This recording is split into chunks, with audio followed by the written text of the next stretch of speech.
reporting for Cadred.org. I'm here with a very disappointed Jakem from Rasta is Rolling. They've just got out the tournament at the hands of Fragmasters Toxic. Were you surprised by that, or were you expecting the result? Again. Kind of surprised. I mean, we should have won. We lost a lot of stupid rounds on CT especially. We couldn't hold B or take B very well. But at the same time, we didn't have any strats. We weren't prepared, and yeah, I guess that was our main downfall in the season. What about overall? I mean, did you have a good feeling about the team because you played with each other before, and although it's a mix, it wasn't really a mix? Yeah, I mean, if you look on paper, we've got a pretty solid lineup. So I think if we got off to a good start on any map against any team, we could have been rolling. But I like the way you worked that in. But it just didn't happen this time, I guess. Well, now looking at the field, it's kind of thinned out a little bit. Hasn't really been any major shocks. Who do you see going on to play very games in the final? And for example, do you think Fragmasters Toxic are in with a good shout now that you've played them? No, not really. I don't think they're really a good team. But Seacraft, I think it should just be Seacraft. I mean, Freeburg's awful, but it should just be Seacraft because Isahara won't be able to handle Seacraft flashes or smokes. They don't know about strats. Yeah, it should just be a straightforward Seacraft win, I guess. Very good. I mean, very. Yeah, I was going to say Seacraft. That'll be a shock. Seacraft will beat everyone, and then meet very games in the final. And then lose. Yeah. That's really how you see it going. Yeah, existence. You know. What's going on with you guys as well? Because you only seem to have mixed teams these days. Like, I know you're always affiliated with Rasta, but you've got such a big stable of players to choose from. We see these mixed teams come together.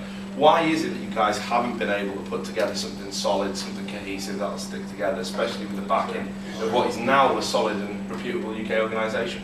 Well, last Epic LAN, we had a mix again, but it was mainly because I just started uni, so I wasn't online for like 4 weeks or whatever.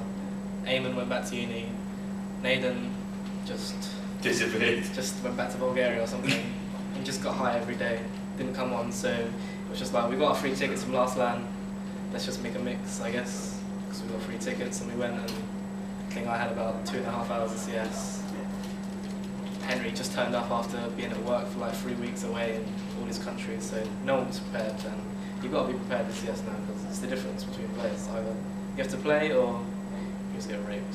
Are we seeing a change in the kind of scene that you're talking about now? Because there's a lot of names that perhaps aren't familiar to people who followed the scene for a few years, and you're starting to see newer players break through, new teams break through, and ultimately it seems to be the kind of era of the keen, you know, the people that can lock down team practice for 70 hours over a fortnight. It seems to be the teams now that are dominating their respective scenes.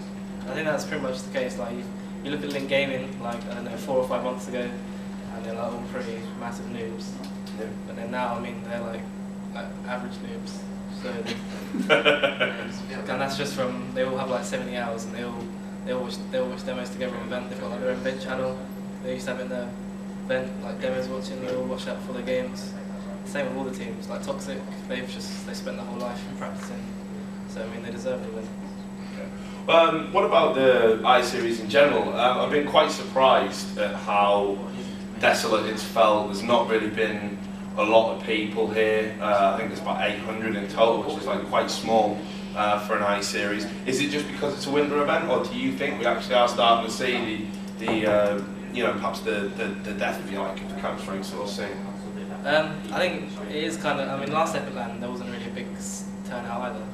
But I think it is really just the winter LAN. It's always like dead and empty. Yeah, but this is something, this is next level dead and empty. Is it a world record emptiness I-Series? I think so. I think it's the lowest since, like, you know, the i44 or something. I'm not really sure. It's not really been a good year for CS, has it? No. Like, there was the big European LANs, but for the UK, it's been pretty abysmal compared to what it's been like. So hopefully, it'll pick up next year with the big i44 or whatever it is. Well, I was going to ask you about CSGO as well. We're going to have the exhibition match here. Are you interested in that? I mean, is it something that, if that game takes off, maybe you'll start to commit some time to it competitively, or for you, is it just ultimately going to be a kind of frivolous endeavour? I think I'll follow whichever game gets, because I think it'll either be CSS or it'll either be CSGO. It's not going to be both, I don't think. So whichever one kicks off, and if I can actually put enough time into it, then I'll play. If not, then I think time, it might be in order. And just one final question, because we've heard rumbles and rumours, you know, kind of going on. Is there any chance of this lineup becoming a solid and permanent thing? This 5 that you've brought here. I know there's 2 MTW players, but again, people aren't perhaps certain what's happening with that MTW incarnation after they lost the IFNG match, and of course we missed out on the chance to play in the Germany PS LAN finals. Have you guys talked about it, hinted at it, that something might be going on? I don't know really. I mean, if we did like proper well here, I think it would have been possibly on the cards. But I mean, with MTW's backing, and I can't really see it happening. But I mean, I'd be happy to play with it, but I don't know if we can all commit enough to actually not get like another disappointing mixed LAN finish. So. Well, I know you don't do a lot of interviews, so I guess I'll ask you if you've got any final thoughts or anything you'd like to say before you go back to the world of online mediocrity. I guess shout out to all the roster management who keep sending us to LAN. Hash ones. Sweet mixes, yeah. Shout out to all the hash ones and gathers, Freeburger, Dick, and that's pretty much it.